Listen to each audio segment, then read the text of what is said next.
G'day, this is Peter from the Property Club, and today do I have a show for you. You're going to enjoy this one. I'm really excited about it actually. Today's topic is Japan ski in, ski out condos from $10,000. Yes, that's right. In Japan, you can actually buy a property on the slopes, okay, and go snowboarding and skiing from $10,000. Now, I had no idea myself personally because, look, I had visited Japan a number of times and I love snowboarding. Actually, my favorite sport that I enjoy and I actually taught Arianne to enjoy is snowboarding. Snowboarding's heaps and heaps of fun. I've been to Canada, been to Japan, I've been to New Zealand. And honestly, the best snow in the world is in Japan. Okay? Now, I used to travel to Niseko, and for those that have been to Niseko, you would know it is extremely expensive. Like, me and Oren went there, I think, in December a couple of years back, and it cost us as much as like $100 per night. Okay? And that was in a dorm. So we actually had to pay 200 because we had to have two separate beds in a room with 8 other people. $200 a night, US dollars. Mate, forget renting an apartment. It's just so expensive. So I did some extensive research thanks to a friend, a Japanese friend that I met last time I was in Japan. And thank you so much. For privacy reasons, I won't mention his name, but I'm sure he knows who he is. And he mentioned to me something called Akiya. So let me show you this. Akiya is an abandoned home. And what he was telling me is that in Japan, actually, there is like Akiya banks. So these banks for, these homes whereby Japanese no longer want these homes because perhaps they're an older style property. And, Japanese prefer to purchase something new, okay? The other problem with Japan is there's an aging population, and for that reason there is an estimated number of over 10 million homes in Japan that are vacant or abandoned right now. So yeah, Akiya Homes, look it up. It's a real thing.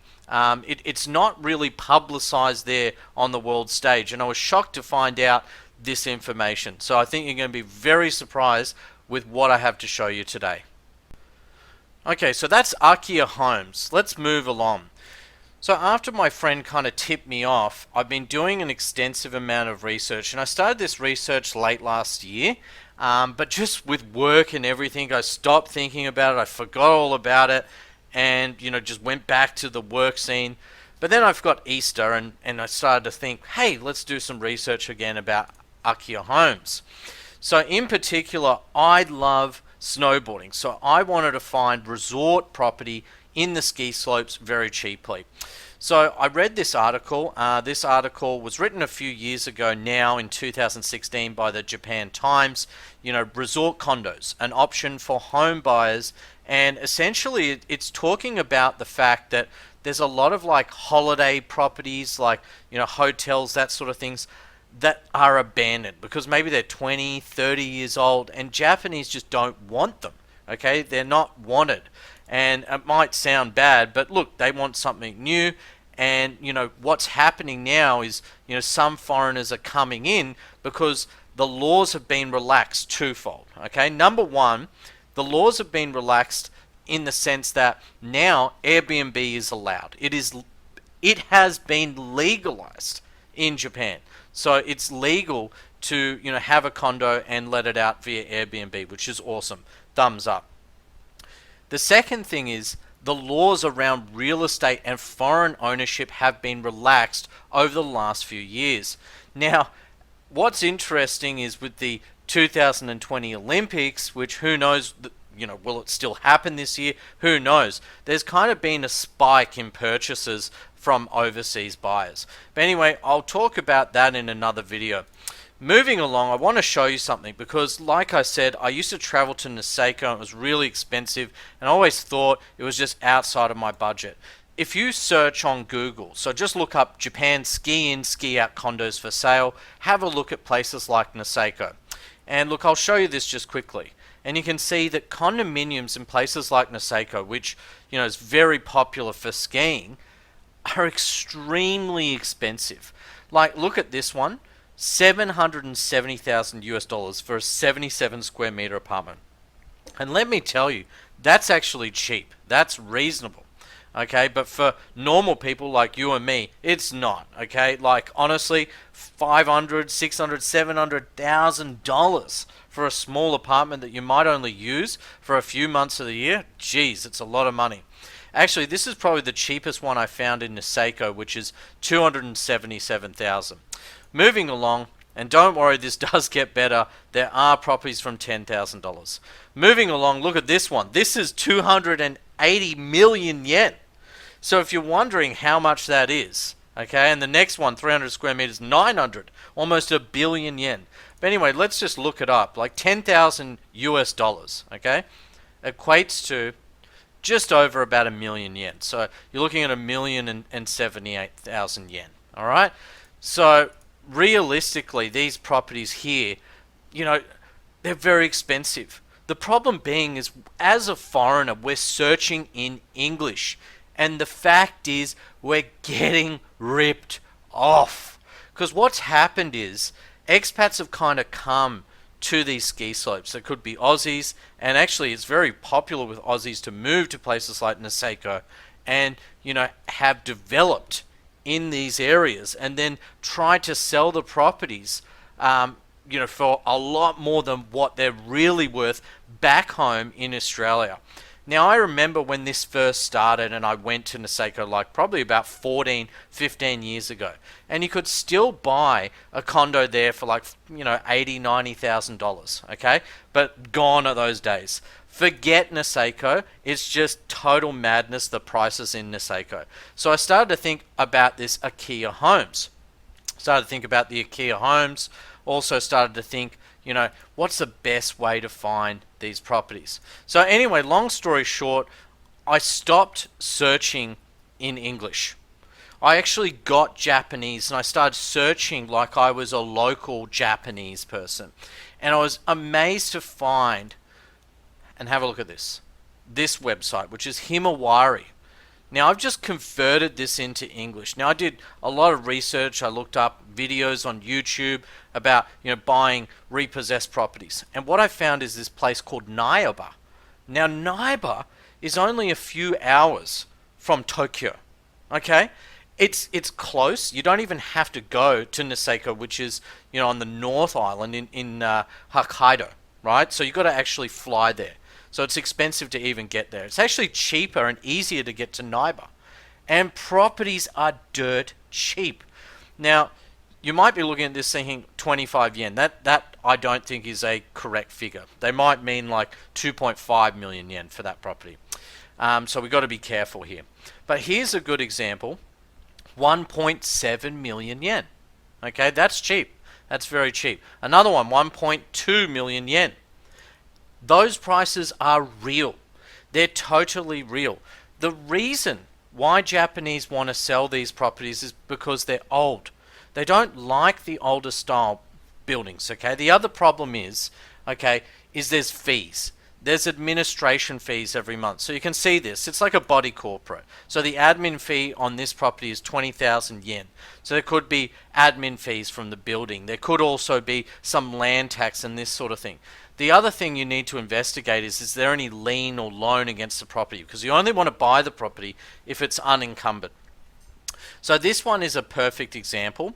The translation isn't so good, but ultimately it's about 10,000, around about 10,000 US dollars. Let's have a quick look at this property, just as an example. Okay. Again, I've got my translator on. Got to translate, guys, because otherwise I won't be able to read it. And sorry if the English is not so good. But look, let's go back down to the fees. So this property, and this is why they want to sell. You know, it's 20,000 yen in management building expenses per month. Okay? And then in property taxes, you know, you're going to have to pay 47,000. So let's add all this up, shall we? 47,000, right? Plus, so that's 47,000 per annum. Okay, keep in mind. So I'll just jot that down, 47,000. And then we've got the other one, which is 20,000. Now that's a monthly expense. That's the expensive one. So if we go 20,400 yen times 12 equals 244,800 yen plus 47,000 yen. That equates to 291,000 yen. So let's have a quick look at this. 91,800 yen. Oh, wrong. Wrong figure. I put in US dollars. Don't worry, it doesn't cost that much. But anyway, let's calculate this. That's 2,704 US dollars in fees. You know, land tax to local councils and government and building fees. Ultimately, that's not bad, because for me personally in Australia, my council rates alone cost almost double that. Okay, and that's without, you know, land tax and all of that stuff. So actually, I think it's quite reasonable. It's quite affordable. So I was surprised to find these properties that you can actually buy these properties from 10,000. It's kind of like, you know, these properties you would see in a Detroit or something like that. I know that sounds bad, but it's the honest truth, because in Detroit they're trying to sell these homes, you know, for very small amounts of money. Could be $10,000, $5,000, because they don't want to hold the property and pay the fees. All right. So my point is, surely nowadays this is actually an opportunity, because with things like Airbnb being, you know, legal now, okay, one would think you could go here, find the right property at the right price, okay, and, you know, do your numbers, and in only a few weeks, okay, of renting out on Airbnb, because ski properties, let's face it, they rent for a lot under a holiday let system. Okay, they rent for heaps. So you should be able to get, you know, at least $100 or $200 a night for an apartment. Like I said, I paid that for a share accommodation situation. All right, so I think this is definitely worth looking at. I'm just trying to scroll through here and find a decent property. Look, this one looks nice, but I don't like this one because the admin fees are really high.